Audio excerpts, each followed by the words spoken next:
Well, I've got 11:16. Why don't we, William, I guess we'll go ahead and get started, and then as people come in, we can kind of pick up from there. But do you have an update on the Sterling CSC, and how is that attendance going uh, as we look back over the last couple of weeks?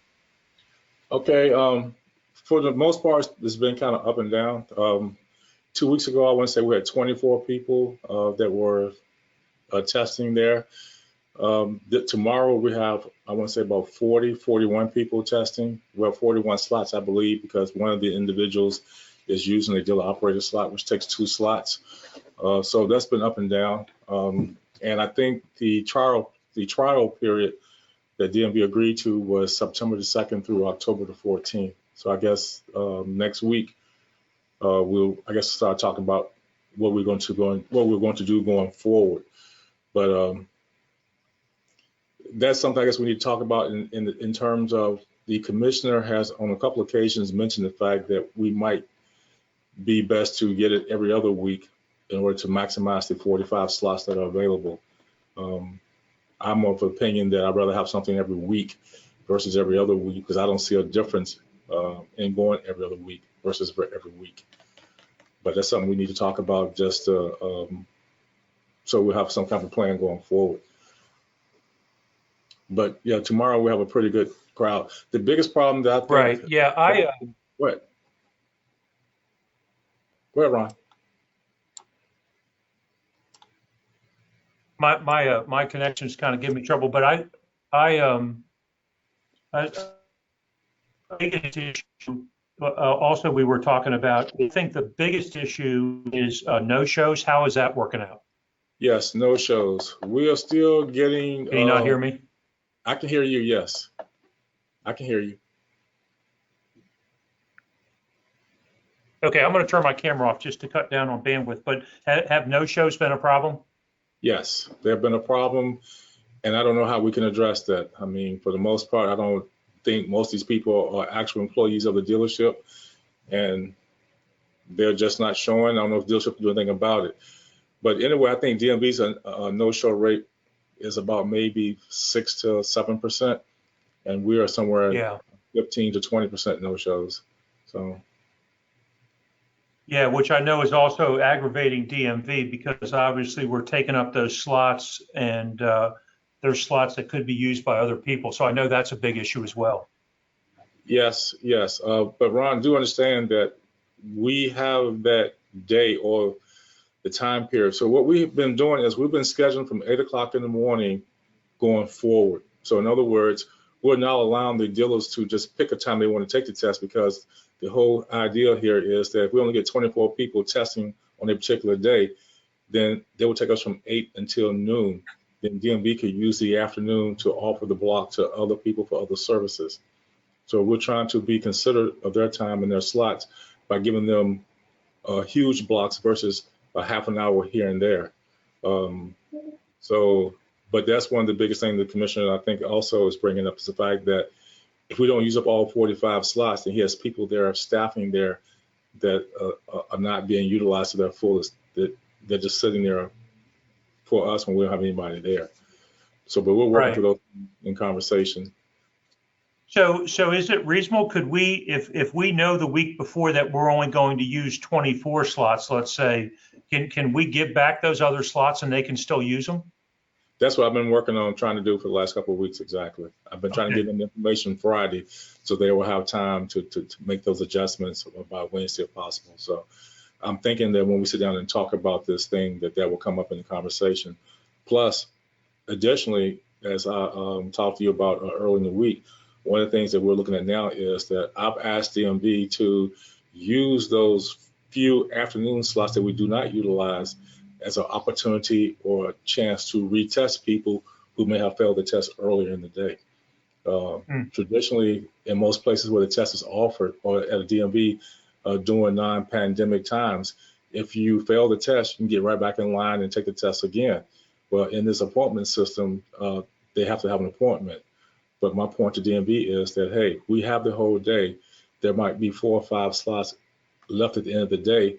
If somebody fails, offer them the chance to come back and retake the test later in one of those vacant slots, and of course, collect your money and go forward. So I've not heard from them whether they're going to try that or not, but it's one of the things that I'm putting on the table for them to do, which would utilize the slots as well and also bring in some revenue. Okay. Okay. How about any feedback from around the state? Are we keeping abreast of their requirements relative to salesperson licensing? Have we had any complaints? Are we pretty timely in what needs to be done? I haven't heard complaints. I've noticed an uptick with the field reps proctoring tests in other parts of the state, but I've not heard any complaints about that process, about them testing. I just know that we've had a spurt here where more tests have been requested, but to my knowledge, that demand has been met either through some type of coordination between the field rep and the dealership. I know that the matter down in the Hampton Roads area, over at in Yorktown, I know that's been utilized a couple times since we last met. It seems to be working very well. Again, at the IAA facility, the field rep and the manager of the facility have a good working relationship, and she's been able to secure testing times on Fridays so far, and it seemed to be working out so far. Good, good. Has anyone else on the call have any feedback relative to testing, and have they heard of any complaints, any of the associations or anyone else who would like to provide any feedback? This is Ann Gambardella with the Virginia Auto Dealers. We haven't heard any complaints, and we have been following up with our dealers who have no-shows.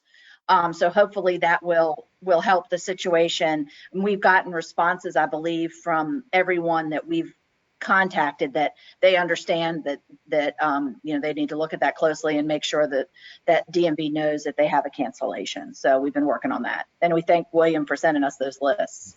You're welcome. Hey, Ron, for your knowledge, what happens is I get a report from DMV Thursday morning that tells me about the statistics from the previous day. And what we've been doing is going through the process, identifying who the applicants were that no-showed, and sending a copy to the appropriate association so that they can get in touch with their membership. So, okay. Good. Any other comments or questions relative to just the current testing process?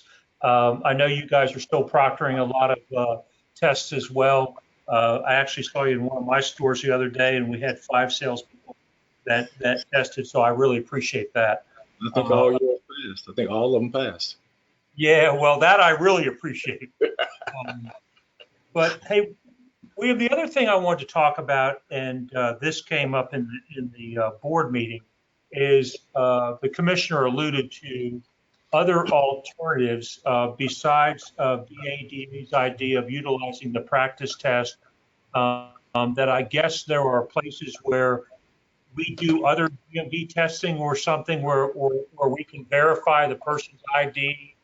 And can you elaborate? Is there any discussions we can have within the state where maybe we can set up a process where you do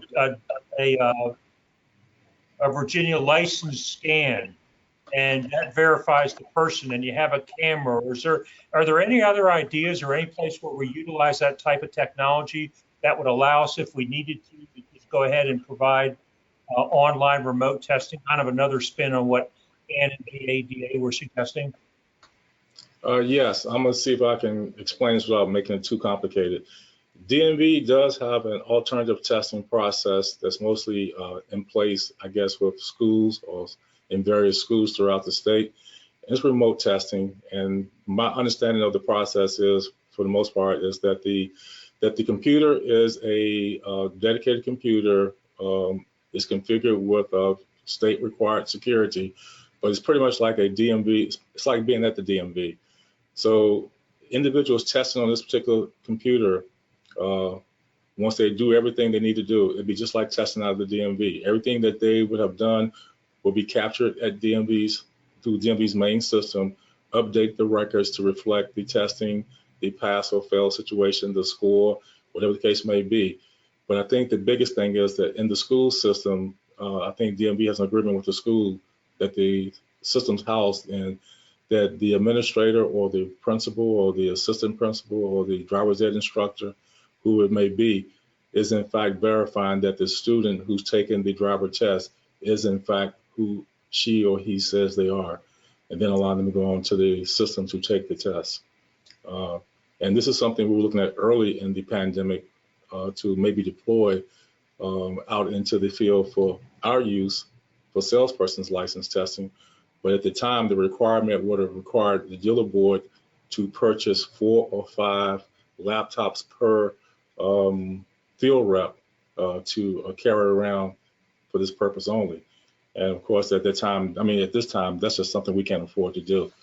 So, but to bring it home closer to now, we are in discussions with DMV again, trying to look at some other type of locations or places where such a system could be housed in the various districts throughout the state, where applicants can show up to do the same testing and be considered valid and also go straight to the DMV system.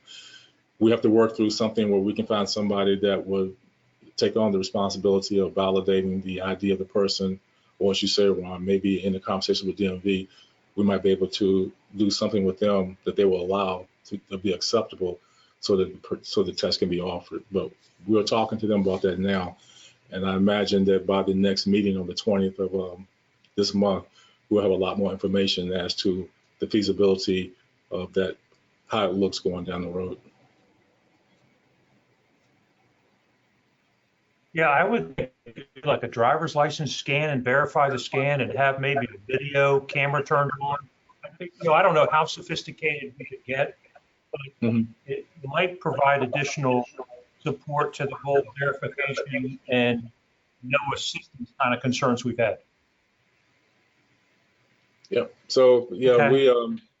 I'm talking to the IT people who specifically work on their project for DMV. So we're supposed to be talking this afternoon to set up some dates and times for me and John Saul, who's my IT manager, to sit down and talk to them about this whole process, what our needs are, and I guess put the ideas out there of what we can do to make this happen down the road. So. Okay. Are there any other things we need to discuss relative to the license process? I had 2 other things I wanted to, with dealer practices and some other related issues, but is there anything else we need to talk about? We've got the auction houses if we needed them, if things get bad again, and we've got that alternative we can look at. Is there anything else we need to evaluate besides the alternative testing you just mentioned, keeping our handle on the Sterling CSC, and just kind of keeping our ear to the ground and making sure there isn't any issues relative to unnecessary delays? Are there any updates on the electronic side of the dealer board where we talked about the email and being able to process applications electronically as opposed to the overnighting process? The latest part of this, well, for the most part, most of this is ready to go, with one exception. We're working with Vita still about the, I guess, transmission out from us back to the dealership where the information comes in or is not correct or not complete. We have to get some work done to our scanning system here as far as a dedicated email address and some other things added to it. And once that's happened, I think we'll be ready to move forward with the whole process. So that should be hopefully no more than a week or 10 days away from being complete. So it's coming along, but we're almost there. So hopefully by our next meeting on the 20th, you think we'll be able to go live and make sure we can do that electronic process? Hope so, and if we can, we'll make the announcement prior to, and we'll hopefully have it started by the time we have the next meeting. But yes. Okay, great. Any other topics specifically related to the salesperson licensing process or current environment from William, yourself, or anybody else who's on the call? If not, Ron, I have a question for Ann, since she has been sending out emails to the dealerships. And just for my clarification, just for my understanding, most of these people who are, I guess, applying for these salesperson's positions, they are not employees of the dealership at the time that they actually are trying to take the test. Am I wrong there? Or is it a half and half or just a mix? I mean, Ron may be a better person to answer that. I mean, generally speaking, the issue is that dealers want to get these folks licensed as soon as possible because they are employed somehow and being paid somehow. And the dealership wants to recoup that. So it's probably a bit of a mix of everything. I know we've gotten some responses back, and I know Tommy's on the call too and can chime in. But sometimes it's the person decided to not take the job or those sorts of things. So that's where some of the no-shows come. And you're never going to get down to zero. I mean, I think your comment about DMV even having no-shows. But we've at least gotten to all of the people who are running those stores to make sure they understand that it's not just make an appointment and if the person shows up, great. But again, some of them, I mean, I assume that a majority of them are on the payroll of the dealership in some capacity for training and other purposes, and that's why they want the licenses so quickly. Okay, thanks. William, I would chime in and say, yeah, especially from the franchise dealer perspective. I mean, most of them are already on our payroll. Actually, all of them are, and they're also at the same time taking manufacturer tests and learning the product too. So we've got them busy doing a number of things as a franchise dealer. So I think by the time you get to the franchise guys, most of those guys would tell you they're on the payroll. Okay. It may be not the case in some of the smaller independents where Right. it's almost viewed as a condition of potential employment. But I would think on the franchise side, the majority would be employees of the dealership. No, thank you. I have a better understanding now. I just wanted to clear it up in my own head. And Ron, speaking of the salesperson process, we haven't mentioned this yet, but we are seeing more and more dealers now submitting their background checks with the applications, which is good. Oh, great. good. And what are you up to? Seven vendors now? We're up to 7, and we have one more vendor that AG's office is working with. So that'll be the last one if they're approved. So that'll be it. So, but we're up to 7 officially, and when this last one is done, we'll make the announcement, of course, like we've done everybody else, and then that'll be the group for right now. Okay. But yeah, but we're seeing more and more background checks coming with them, and which is fine. Along those same lines, we are not taking people's applications that don't have background checks and sending them back. We're processing them using Screening One, which we retain in case we need to use them for like original new dealers and for people suspected of having a criminal background or being convicted of a felony once they are licensed. So we still have a need for a background check ourselves. So we will go ahead and process it through that Screening One process. However, we're going to go back and we're going to bill the dealership for the background check at some point. So while they might send $10 or give us $10 to pay for it, if it comes out to be a $45 background check, we're going to bill them for the remainder. So I just want everybody to be aware that one of the things that we did to get out this business was to recoup money and not lose money. But we're not going to hold somebody's process up just because they didn't send it to us. We'll go ahead and process it, and we'll just bill them accordingly once we get the bill back from Screening One as to what the charges will be. So you're saying if I submit an application and I have not submitted the background check piece, you will go ahead and submit it on my behalf? Yeah, we'll go ahead and process it because we just feel that sending it back to you just creates a lot of problems and a lot of angst. And we'll just go ahead and process it for right now, and we'll just bill you for it. We think people are catching on to the fact they need to get their own background provider, which is fine. And we're just trying to keep things quiet and as smooth as possible for right now. But it appears that people Yeah, are. I would. Go ahead. I'm sorry. No, go ahead. I'm through. I mean, I would encourage that that's only a temporary thing, and we don't go down a slippery slope where, we're doing the work for people. Now, we're only doing it right now as we transition. I mean, it became effective 1 August, so I would probably say by the next board meeting, we will hopefully be completely out the business. I mean, the word, it should be out. People should have knowledge of this, but you'll be surprised how many people don't know there's a requirement. Okay. two other things you brought up to me that are not directly salesperson related, but they deal with dealer practices and a few other things we've talked about in the past. One of them is when we have the requirement that a dealership have a successful inspection. You and I talked about this, that we're going to encourage dealerships not to wait till the end of the 90 days to have their successful inspection, because if they fail, they could get their dealer license suspended. What we're encouraging is that they schedule the inspection prior to day 60. We'll let them know of any deficiencies. And then if they fail because of those deficiencies, we'll re-inspect them for those deficiencies before the end of their 90 days, right? Correct. One correction would be that, well, not correction, this is open discussion. Yes. So right now, the way the process works is once the board renders their decision, we allow 33 days, which is basically 30 days plus 3 days for the mail, to give the dealership an opportunity to appeal the decision of the board.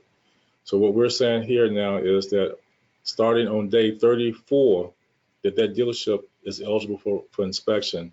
And we're going to encourage them to have the inspection done between day 34, if not sooner, and day 60.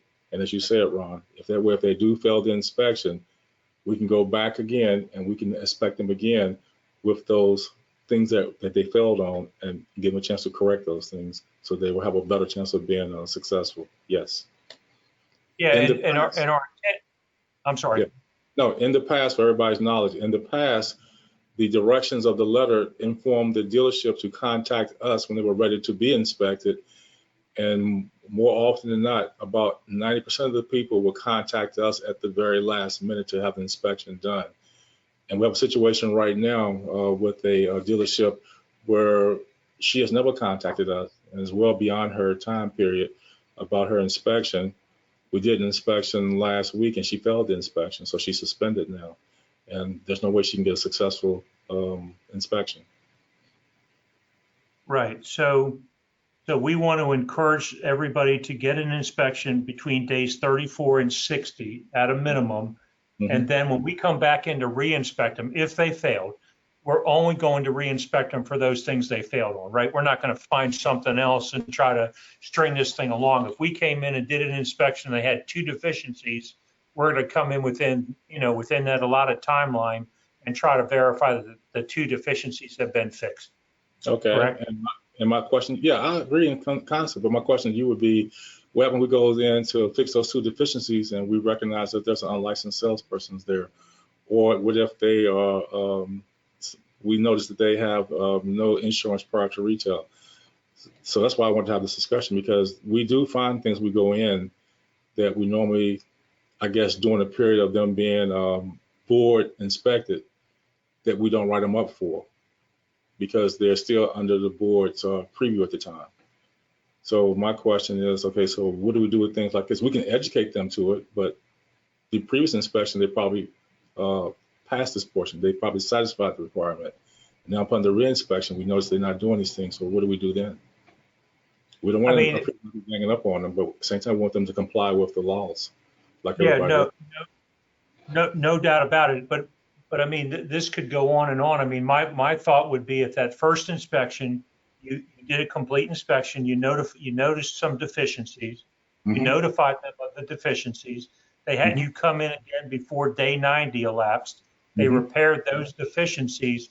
I would consider that to be a successful inspection. If you find other things, you might want to give them a warning, and then I would come back at some later date if you wanted to, and completely outside of this successful inspection process. Right.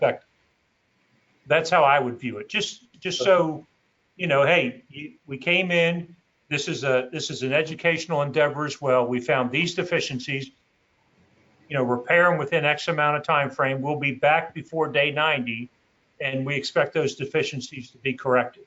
They're corrected. We consider that to be a successful inspection. And then if we note anything else, they would get a warning, and we would put that in our tickler file as a dealership we might want to circle back around and re-inspect at some point. Does that make sense? No, I'm okay with the concept. Yeah, it makes sense. Okay. we're giving them the benefit of early inspection so they can have a successful final inspection before day 90. Really? Mm-hmm. Okay.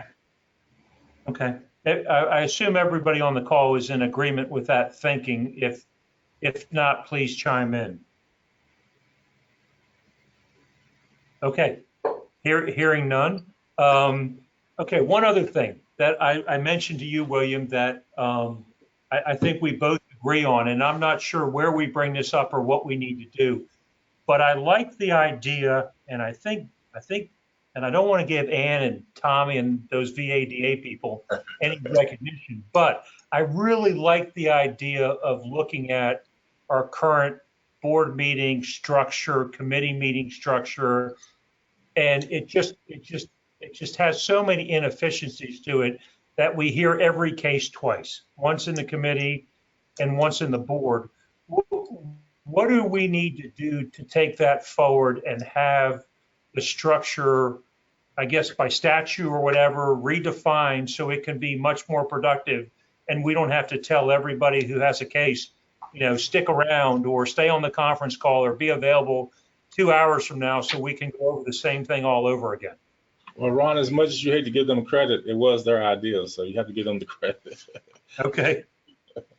Well, I think for the most part, and I have not looked at this, I remember when Ann mentioned it, I thought about this. That's what William, this is Christian Parrish.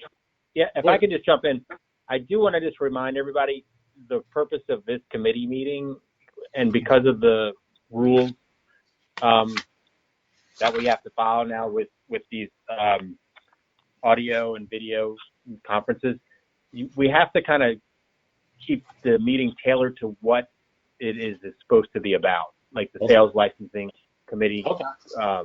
So we're kind of getting a little broader here.